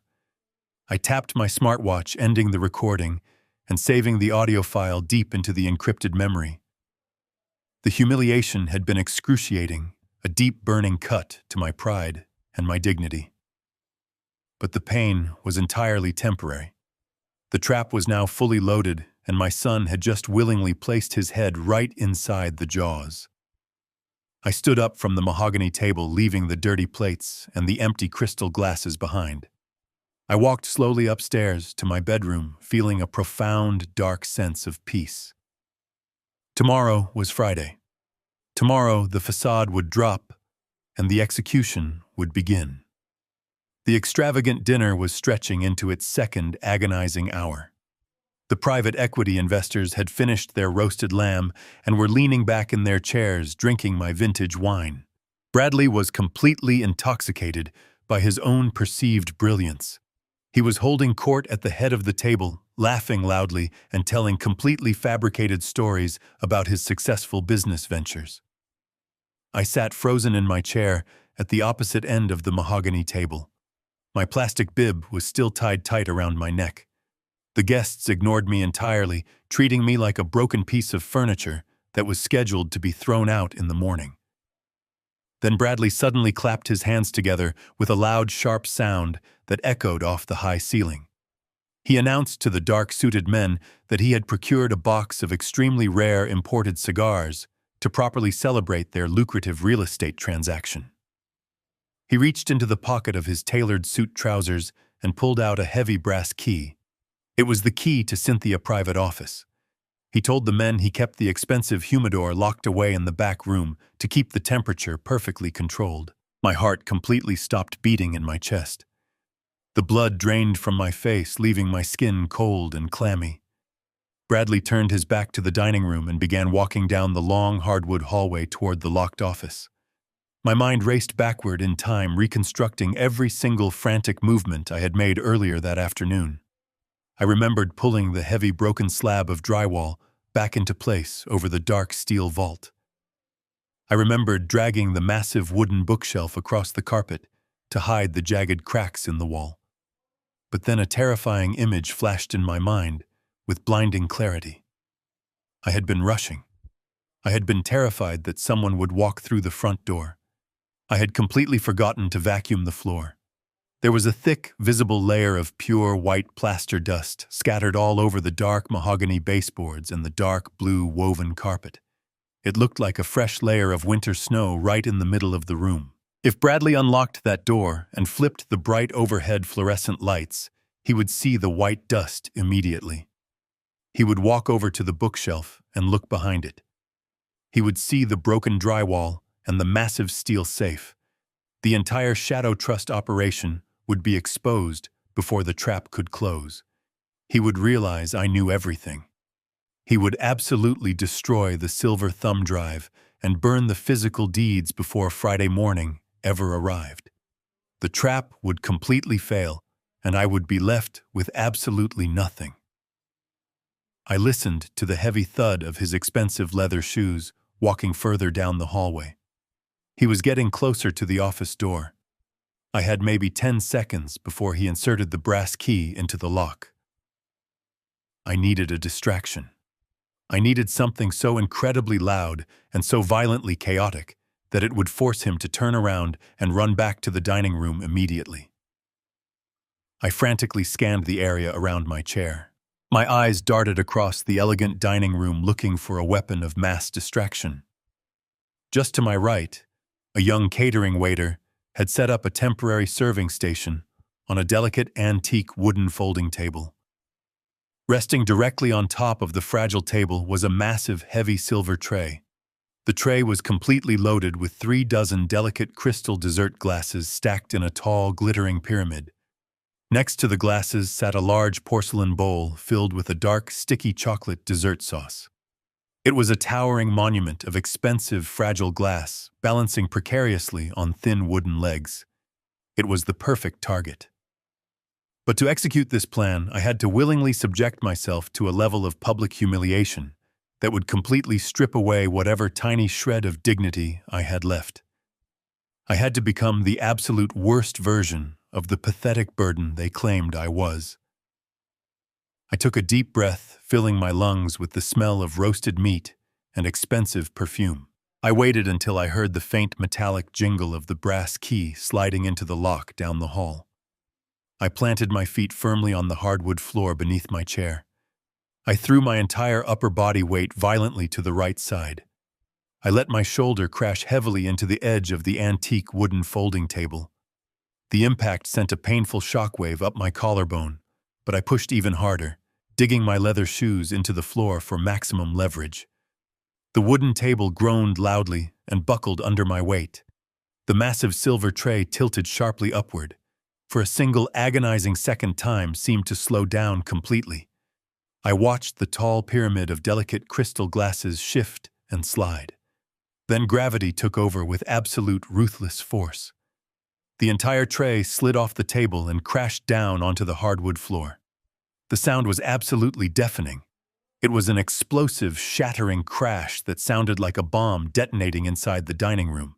Thousands of razor-sharp shards of expensive crystal exploded outward in every direction, reflecting the warm light of the chandelier.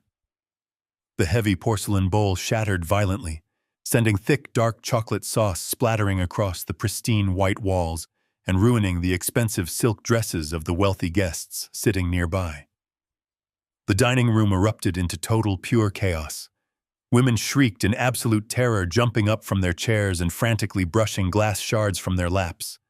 Men shouted in shock, knocking over their own chairs as they scrambled away from the sticky, expanding puddle of chocolate and shattered crystal.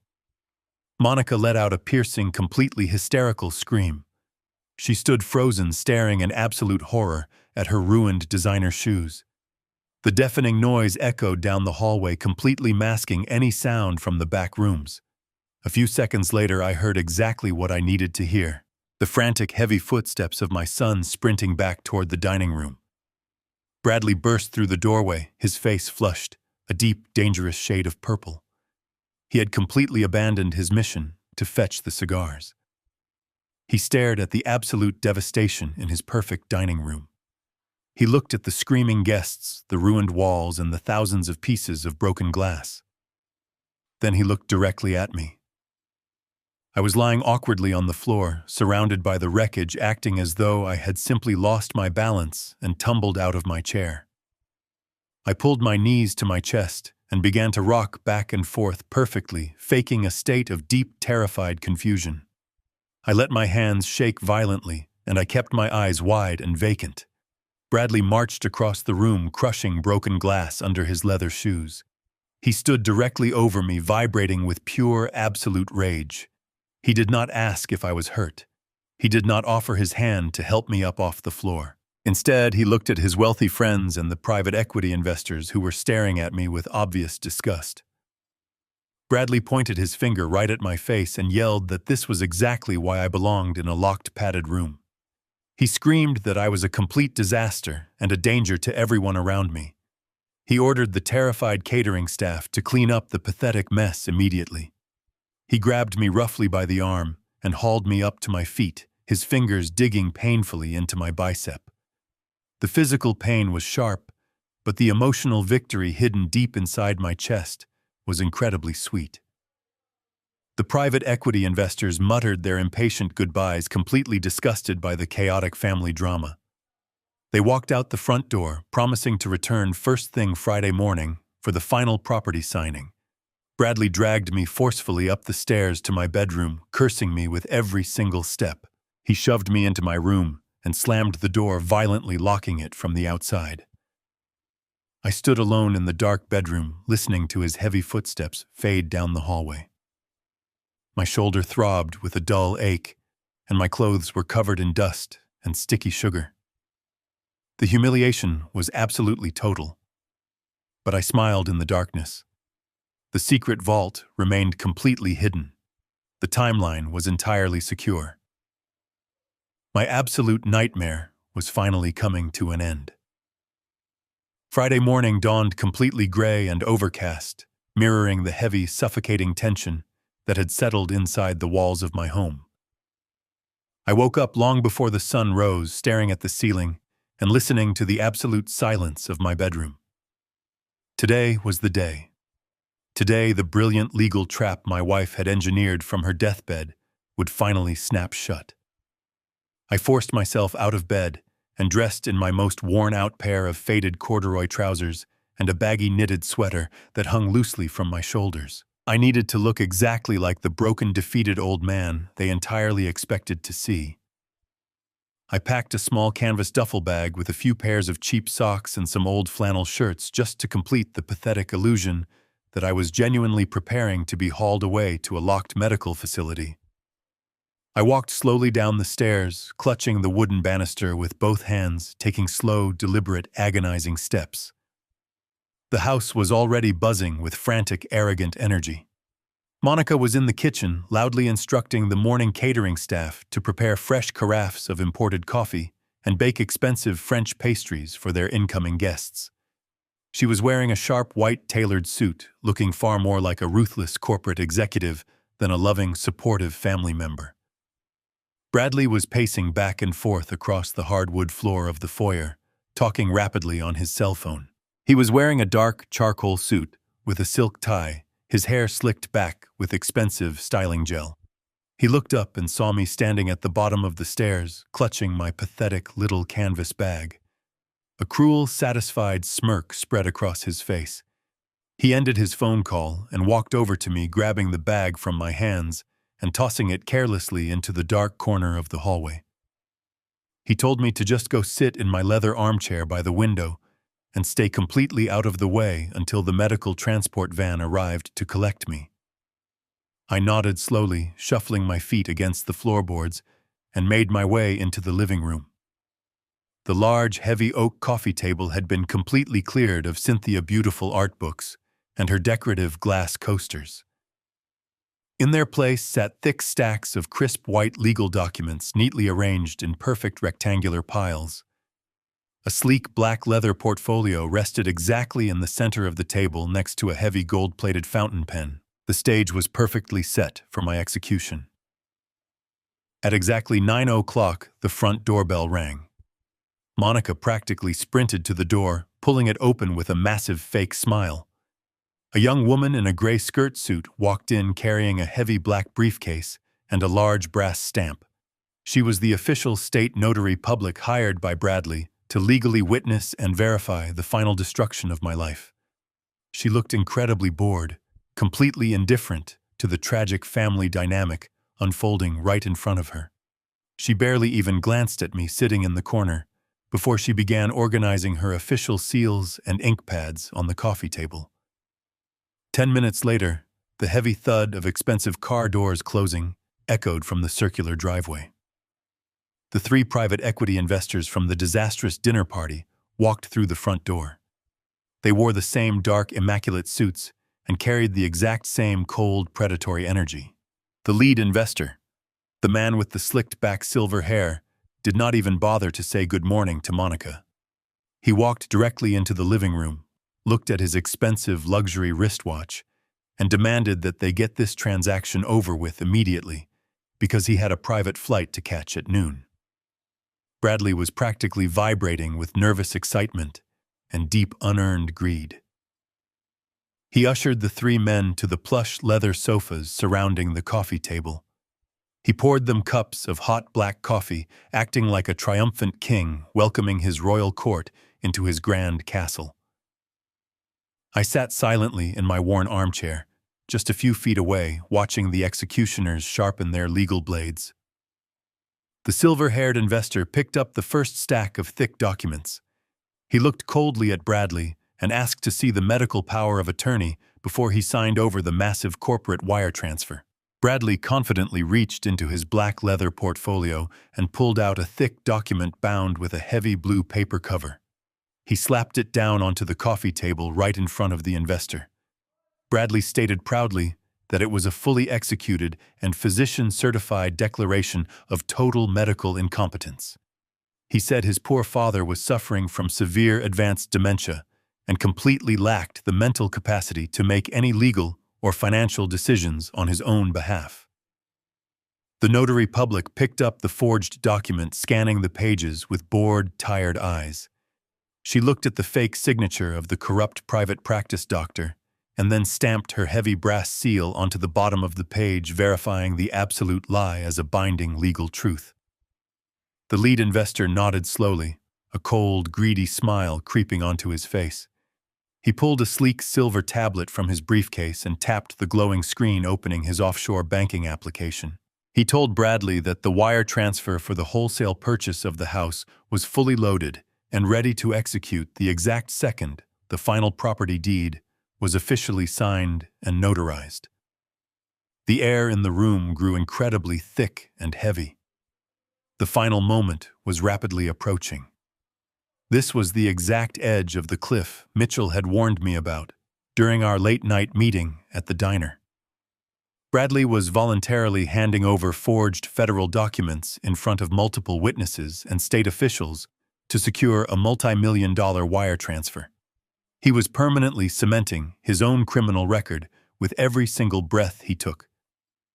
Bradley picked up the heavy gold-plated fountain pen and quickly signed his name across 4 different pages of the primary property transfer deed.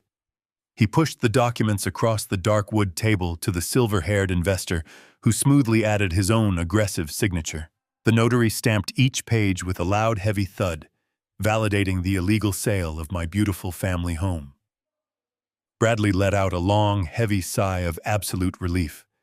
He leaned back against the plush sofa, looking around the living room like a man who had just conquered an entire country. He looked at Monica and winked a silent, arrogant celebration of their stolen wealth. But then the lead investor held up a single thin sheet of paper, stopping the celebration dead in its tracks. He told Bradley that their corporate legal department required one final signature to completely indemnify the private equity firm from any future family disputes or civil lawsuits. The investor looked directly at me, sitting quietly in the shadows of the corner. He said they needed the old man to physically sign his own voluntary committal papers acknowledging his immediate transfer to the state medical facility.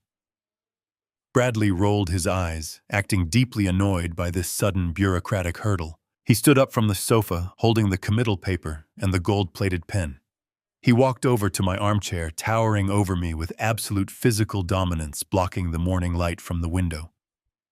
He shoved the crisp paper onto my lap and pressed the heavy metal pen into my right hand. He spoke to me in that sickeningly sweet, condescending voice he had perfected over the past few months. He told me it was just a simple, harmless formality. He said I just needed to put my name on the dotted line so the nice men in the white van could finally take me to my relaxing new home. I looked down at the white paper resting on my faded corduroy trousers. It was a binding legal authorization to lock me in a psychiatric ward against my will for the rest of my natural life. My fingers wrapped tightly around the cold metal of the fountain pen. I intentionally initiated a violent physical tremor in my hand, making the pen shake uncontrollably against the thick paper. I looked up at the 3 private equity investors sitting on my sofa. The silver-haired man let out a harsh, cruel scoff, leaning over to his partner and whispering that it was absolutely pathetic watching a grown man lose his mind so completely. They sneered at me openly, their faces twisted with deep elitist disgust. They genuinely thought I was a broken, worthless animal entirely at their mercy. Bradley placed his heavy hand on my shoulder, squeezing my collarbone painfully through my thick sweater. He leaned down and hissed directly into my ear, dropping the sweet act entirely. He ordered me to stop shaking immediately and just sign the damn paper before I ruined everything he had worked so hard to build. I held the pen hovering the gold nib just a fraction of an inch above the signature line. The tension in the room was absolute and completely suffocating. Everyone was staring at my trembling hand, waiting for me to sign away my freedom and finalize their massive financial heist. I took a slow, deep breath, locking the muscles in my arm and stopping the fake tremor entirely. I was not going to sign anything. The timeline was complete, and the trap was fully loaded.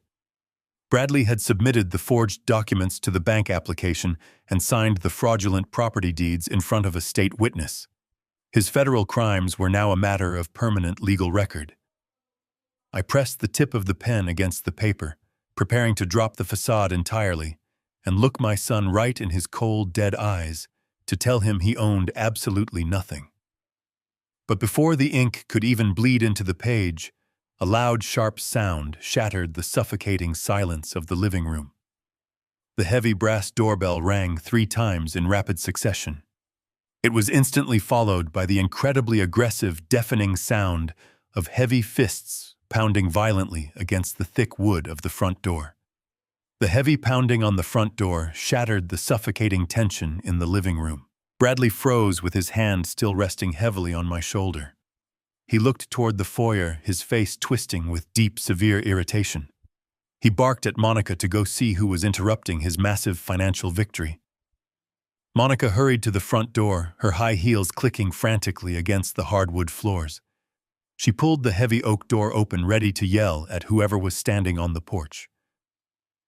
But she did not yell. Instead, she took 3 rapid steps backward, stumbling slightly and gasping for air. Walking through the doorway with the absolute dark confidence of a highly paid executioner was Mitchell Reed. He was wearing an immaculate dark navy suit, his leather briefcase gripped firmly in his right hand. But Mitchell was not alone. Flanking him on either side were 2 large uniformed police officers, their heavy duty belts creaking loudly as they stepped into my foyer. Right behind them was a tall, severe-looking woman, wearing a gray trench coat and holding a thick stack of state banking files. Bradley stared at the group walking into his living room, his arrogant smile melting into a mask of pure, total confusion. He demanded to know what the hell was going on and who these people were. He yelled that this was a private residence, and they were illegally interrupting a highly sensitive corporate real estate transaction. Mitchell did not even look at Bradley. His cold, dark eyes swept across the room, ignoring the shouting, and locked directly onto me. Mitchell walked slowly across the expensive Persian rug, completely ignoring the 3 private equity investors who were now standing up from the leather sofas in alarm. He walked right up to my armchair, towering over Bradley, who instinctively took a physical step back from the massive corporate lawyer. Mitchell looked down at my trembling hand, holding the heavy gold-plated fountain pen. He gave me a single, incredibly subtle nod. It was the signal. The terrible waiting was officially over. Mitchell reached down and gently took the pen from my shaking fingers. He clicked the gold cap shut and slipped it casually into his own jacket pocket. He looked at me and said, "You are not going to be needing this today, Wallace." The very moment he spoke my name, the pathetic, confused facade I had maintained for months completely evaporated. I stopped my hands from shaking. I planted my feet firmly on the hardwood floor, and I stood up from the armchair. I did not struggle and I did not hunch my shoulders. I stood completely straight, pulling myself up to my full, absolute height. I rolled my shoulders back and looked my son directly in the eye. The look of absolute pure horror that washed over Bradley's face was something I will remember for the rest of my natural life. He stared at me, realizing in a single terrifying second that I was not a broken dementia patient. I was completely lucid, entirely sharp, and deeply dangerous. Mitchell turned his attention to the sleek black coffee table. He unlatched his leather briefcase with a loud, sharp click that echoed like a gunshot in the quiet room. He pulled out the thick manila folder I had given him at the diner in the middle of the night. He slammed it down onto the exact center of the table, right on top of the fraudulent property deeds Bradley and the investors had just signed. Mitchell looked at the silver-haired investor and introduced himself as the senior litigation partner representing the true legal owner of this estate. He pointed to the thick folder and announced that the document they had just signed was entirely worthless paper. He explained that this property and every single liquid asset associated with the Montgomery name had been legally transferred into an irrevocable corporate entity called the Phoenix Holdings Trust nearly a full year ago. Mitchell stated with absolute cold authority that my late wife Cynthia had built the trust from her hospital bed and that I, Wallace Montgomery, was the sole controlling director of the entire corporation. He looked at the wealthy private equity men and told them that Bradley did not own the walls of this house, the roof over their heads, or even the expensive rug they were standing on. He told them they had just attempted to purchase stolen property from a desperate fraudster, and if they did not step away from the table immediately, he would personally name their offshore firm as co-conspirators in a massive federal racketeering lawsuit. The 3 investors looked down at the documents, then looked up at Bradley with eyes full of pure, violent hatred. They realized instantly they had been completely played by a desperate idiot who had no actual assets to sell. Bradley started to panic, his breathing growing loud and ragged in the quiet room. He scrambled to pick up the blue-bound medical document from the table. He waved it frantically in the air, screaming that Mitchell was a liar and a fake. Bradley yelled that he had a physician-certified power of attorney proving I was legally incompetent and that he was the rightful legal executor of the entire estate. Mitchell let out a low, dark chuckle that chilled the entire room. He looked at Bradley and said the state medical board arrested your corrupt college buddy yesterday afternoon. Mitchell explained that the private investigator Cynthia hired had submitted all the digital evidence of their conspiracy directly to the state medical licensing board months ago. The fake doctor had completely flipped the moment he was placed in handcuffs by the authorities. He confessed everything to save himself. He admitted to signing the fraudulent medical affidavits for a 20% cut of the final real estate sale. Mitchell then looked down at the terrified notary public, who was frantically packing her brass stamps back into her black bag. He told her she had just legally witnessed and verified a forged federal document, and she would be hearing from the state licensing board before the end of the week. Bradley dropped the blue medical document onto the floor like it was physically burning his hands. He looked over at Monica, begging her to say something to defend him, but his wife was backing away toward the kitchen, her face pale white, realizing the entire ship was rapidly sinking and she was tied to the anchor. But Mitchell was not finished delivering the final execution. He turned to the tall, severe woman in the gray trench coat, who had remained completely silent near the doorway. Mitchell introduced her to the room as a senior investigator for the State Financial Crimes Division. The woman stepped forward, her cold eyes locked directly on my son. She held up her thick stack of official banking files. She asked Bradley if he had authorized an electronic transfer of funds from the primary estate checking account to his private lenders early this morning to try and clear his initial debts. Bradley swallowed hard, his throat clicking loudly in the dead silence of the living room. He nodded weakly, entirely unable to form a single spoken word. The state investigator looked at him with absolute professional disgust. She explained the brilliant lethal trap my wife had embedded deep in the banking code. She told Bradley that the specific accounts he had accessed were legally classified as frozen bait accounts under the Phoenix Holdings corporate structure. By using a forged medical document to access those specific funds and attempting to wire them across state lines to a private equity firm, Bradley had automatically triggered a Level 1 federal banking alarm. She told him he did not just commit simple family theft today. He had committed aggravated federal wire fraud, bank fraud, and criminal conspiracy to commit severe elder abuse. The true massive weight of his actions finally crashed down onto Bradley's shoulders, crushing him completely. His knees visibly buckled, and he slumped down onto the arm of the leather sofa. He had thought he was so incredibly smart, outmaneuvering a dying woman and a helpless old man. But Cynthia had seen his terrible greed coming from a mile away, and she had used it to build his perfect prison. She knew he would be far too arrogant to check the corporate registry. She knew he would try to steal the money the exact second he thought he had the legal cover. Every single step he took over the past 6 months, moving into my house, destroying my wife's office, treating me like a sick animal, was just him walking blindly deeper and deeper into the iron trap she had set.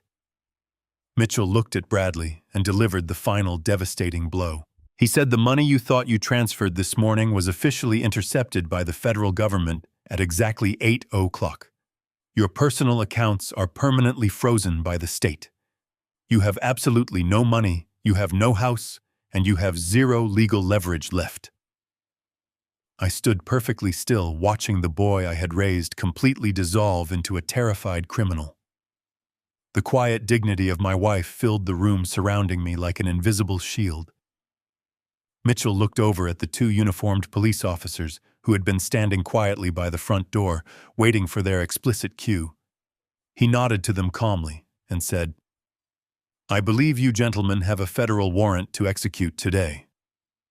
The silver-haired investor did not wait for the police officers to cross the room. He stepped directly into Bradley's personal space, his face twisted into a mask of absolute corporate rage. He did not yell, but his voice was a low, dangerous growl that carried more threat than any scream ever could. He told Bradley that he had just tried to defraud a billion-dollar private equity firm using fake medical papers and stolen deeds, He said his legal department was going to strip Bradley of every single thing he owned down to the very shoes on his feet. The investor promised that even if Bradley somehow survived the federal prison sentence he was about to receive, he would spend the rest of his miserable life working minimum wage jobs just to pay off the civil damages. He promised to make Bradley a permanent ghost in the financial world. The three men in the dark suits turned around in perfect unison and marched out the front door, leaving the fraudulent contracts sitting on the coffee table as worthless garbage. Bradley watched his only lifeline walk out the door. The color had completely drained from his face, leaving his skin a sickly pale gray. The two large, uniformed police officers took another step forward, the heavy leather of their utility belts creaking in the quiet room. The state investigator stood with her arms crossed, her cold eyes tracking his every single terrified movement. Bradley was completely out of options. His grand master plan had evaporated in a matter of minutes. He looked desperately around the room, his eyes darting frantically, like a trapped rat looking for a crack in the wall. Finally, his gaze landed on his wife.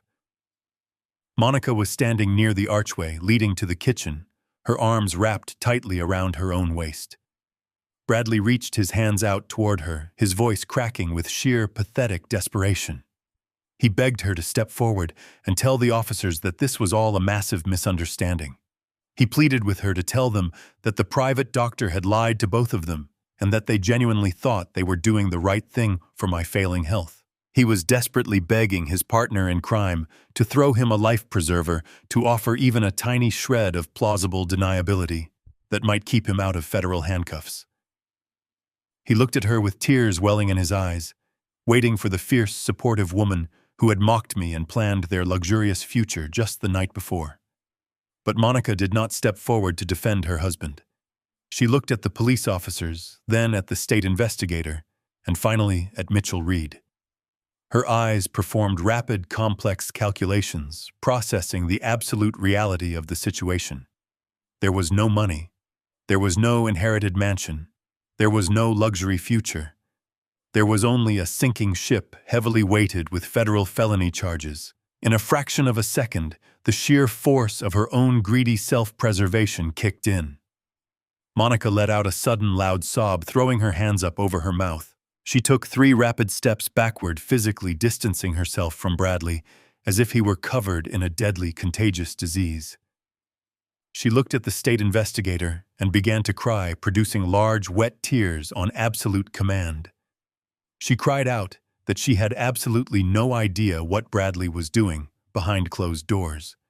She claimed with a shaking voice that Bradley completely controlled all of their personal finances and that she was just a naive, supportive wife.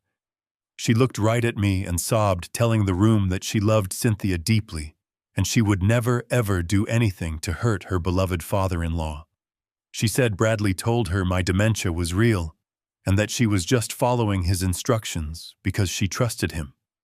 She completely and utterly threw him right under the bus without a single second of hesitation.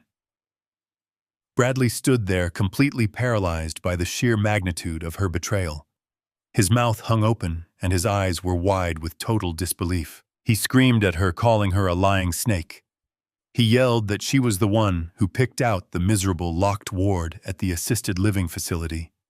He screamed that she was the one who bought the humiliating plastic bib just last night to mock me in front of their wealthy friends. He begged the officers not to believe her tears, swearing that she was in on the entire plan from the very beginning. But his desperate screaming only made him look more unhinged and more guilty. The state investigator simply wrote something down on her notepad, completely unimpressed by the chaotic family drama. The taller of the 2 police officers stepped directly behind Bradley. He grabbed the sleeve of Bradley's expensive tailored suit and twisted his arm forcefully behind his back. The sharp metallic click of the steel handcuffs locking around his wrists echoed loudly through the living room. It was the most beautiful sound I had ever heard. The officer read Bradley his Miranda rights in a loud, clear voice, completely drowning out his pathetic sobbing. The officer formally stated that he was being placed under immediate arrest for felony forgery, criminal conspiracy to commit elder abuse, and federal wire fraud. With each charge spoken aloud, Bradley's knees buckled further toward the floor until the officers had to physically hold him upright by his armpits. He looked over his shoulder at me as the officers began to drag him toward the front door. His face was stained with tears and completely distorted by pure terror. He cried out, begging me to make them stop. He sobbed, asking me to remember that he was my only boy, the son I had raised and loved. He pleaded with me to show him just a little bit of mercy. I looked at the man struggling in the steel handcuffs and felt absolutely nothing. No pity, no sadness, and certainly no mercy. I stood tall and spoke in a clear, calm voice. I told him that my real son died the very day he decided his father's life was nothing more than a disposable financial asset. I told him he was nothing to me now but a common thief who finally got caught. The officers did not give him a chance to respond. They pulled him roughly through the front door and marched him down the brick path toward the waiting patrol car. The heavy wooden front door swung shut, leaving a profound, ringing silence in the living room. The suffocating, toxic energy that had plagued my home for the past 6 months was suddenly gone completely, sucked out the door along with my treacherous son. The state investigator nodded to Mitchell, thanking him for the perfectly organized files, before she quietly let herself out to follow the police to the station. Only Mitchell, Monica, and I remained in the house. Monica stood near the kitchen archway, wiping away her fake tears. She let out a long, trembling sigh of pure relief, thinking her brilliant acting performance had successfully saved her from the wreckage. She looked over at me and attempted a weak, shaky smile. She took a step forward, speaking in a soft, gentle voice. She told me she was so incredibly sorry for the nightmare Bradley had put us through. She said she was so glad I was safe and that we could finally start to heal from this terrible ordeal together as a family. She actually thought I was going to let her stay in the house. She thought she could just pivot back to being the caring daughter-in-law and continue living rent-free under my roof. Mitchell Reed let out a sharp, completely humorless laugh. He reached into his dark leather briefcase one final time and pulled out a single crisp white sheet of paper. He walked over to Monica and shoved the paper directly against her chest, forcing her to take it. He told her she was currently standing on private corporate property owned entirely by the Phoenix Holdings Trust. He explained that she had absolutely no legal tenancy rights, no lease agreement, and no familial protections. The paper in her trembling hand was an immediate emergency eviction notice signed and authorized by a state judge at 8:00 this morning. Monica stared at the eviction notice, her fake smile completely vanishing. She stammered, asking what she was supposed to do and where she was supposed to go. She reminded Mitchell that Bradley had drained their joint accounts, and she did not even have enough cash to book a cheap hotel room. Mitchell looked down at his expensive luxury wristwatch, his face completely devoid of any human sympathy. He told her that her personal financial problems were absolutely none of his concern. He stated in a cold, flat voice that she had exactly 10 minutes to walk upstairs, find one single average-sized suitcase and pack whatever clothing she could fit inside it. He warned her that if she attempted to take any jewelry, any electronics, or any items that belonged to my late wife, she would be immediately arrested for grand larceny. He looked her dead in the eye and told her that if she was still standing inside this house when his watch hit the 10-minute mark, he would call the police officers back inside and have her physically dragged out by her designer hair for criminal trespassing. Monica looked at me one last time, her eyes wide with genuine panic, hoping I would intervene and show her the mercy she had never once shown me. I simply turned my back to her and walked over to the window to watch the police car backing out of my driveway. Behind me, I heard the frantic, terrified sound of her high heels sprinting up the oak staircase. She knew Mitchell was not bluffing. The grand illusion of her wealthy, perfect life had completely shattered, leaving her with absolutely nothing but 10 minutes and a single empty suitcase. The collapse of their terrible empire was finally absolute and complete. 6 months have passed since the morning the federal authorities dragged my son out of my living room. The heavy, suffocating winter has finally given way to a bright, warm spring. I am sitting in the exact same leather chair behind the large mahogany drafting table in my late wife's beautiful office. The room looks exactly the way Cynthia left it. The massive, jagged hole in the drywall has been perfectly repaired and painted over by professional contractors. The imposing steel security vault remains hidden safely inside the structure of the house holding the physical documents that saved my life. But the atmosphere inside this room and inside my own mind is completely different. I am no longer a grieving, terrified old man hiding from his own flesh and blood. I have not just survived the vicious attack on my life. I have completely thrived. I look down at the thick stack of professional letters resting on the desk in front of me. They are not bills, and they are certainly not threats from private equity investors. They are heartfelt letters of profound gratitude from families all across the state. Using the massive financial resources Cynthia protected inside the Shadow Corporation, I established a powerful nonprofit organization. I named it the Cynthia Montgomery Foundation for Elder Justice. I partnered directly with Mitchell Reed and his aggressive corporate law firm. We do not just offer gentle advice to older people who are being financially abused by their greedy relatives. We provide them with the absolute best corporate litigators in the country, completely free of charge. We hunt down the financial predators who try to steal from the vulnerable, and we dismantle their lives with the exact same ruthless legal precision that Cynthia used to save mine. Every time I read a letter from a grandmother who got her stolen house back, or a grandfather who saw his abusive children face real legal consequences, I feel Cynthia sitting right next to me. This foundation is her ultimate legacy. She did not just build a fortress to protect her husband. She built a weapon to protect thousands of others. I take a sip of my hot black coffee and look out the large bay window at the blooming garden. I do not spend my days worrying about Bradley anymore. He is currently sitting in a federal detention center, awaiting trial for multiple severe felonies. The government seized his failing business and his luxury cars to pay off the massive fines. Monica is working a grueling minimum-wage retail job, living in a tiny, cramped studio apartment on the bad side of town. They tried to throw me away like a piece of broken trash, and instead, they permanently ruined their own lives. I feel no pity for them. They earned every single second of their misery.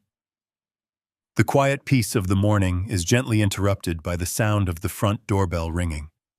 I stand up from the desk, smoothing out the front of my crisp, clean button-down shirt. I walk down the long hallway without a single trace of a fake tremor or a hesitant shuffle. I open the heavy oak front door to find Pete Reynolds standing on the porch. He is wearing his familiar denim overalls and holding his canvas tool bag. He takes off his work cap and gives me a warm, genuine smile. He is not here to break open a wall or uncover a terrifying family secret today. He is just here to fix a simple dripping faucet in the kitchen sink. I invite Pete inside and lead him back to the kitchen. He walks through the foyer and the living room looking around with wide, appreciative eyes. He tells me the house feels incredibly different. He says the air feels lighter, and the whole place just feels incredibly warm and welcoming again. I know exactly what he means. The toxic, suffocating presence of greed and arrogance has been completely scrubbed from the floorboards. I stand near the granite island, watching Pete efficiently tighten the pipes under the sink. When he is finished, I hand him his payment along with a generous tip. I ask him if he has time to sit down and share a fresh pot of coffee before he heads to his next job. Pete smiles widely and pulls up a wooden stool right next to me. We sit together in the bright morning sunlight streaming through the kitchen windows, drinking our coffee and talking about baseball and the changing spring weather. It is a completely normal, mundane conversation, and it is the most beautiful thing I have ever experienced. I look around my clean, quiet kitchen, feeling a profound sense of deep, absolute peace. The brutal war is over. Oh. This beautiful house is no longer a hostile battleground where I have to fight for my basic right to exist. It stands tall and proud as a permanent monument to a brilliant wife who possessed the incredible foresight to see the approaching storm and a patient husband who found the ruthless strength to let the trap snap shut. I learned the hardest lesson a father could ever learn. True family is not simply determined by shared biology or the name written on a birth certificate. True family is defined by genuine respect, absolute loyalty, and a love that never treats another human being as a disposable resource. Cynthia gave me the ultimate gift, and I intend to spend the rest of my days honoring her brilliant mind and enjoying the beautiful, peaceful life she fought so incredibly hard to secure for me. Did you like my story? Let me know which city you are listening from down in the comments below. If you enjoyed this journey of justice and survival, please hit the like button and subscribe to the channel so I can keep bringing you more stories just like this one. Thank you so much for your sweet support, and I look forward to reading your thoughts. See you in the next life story.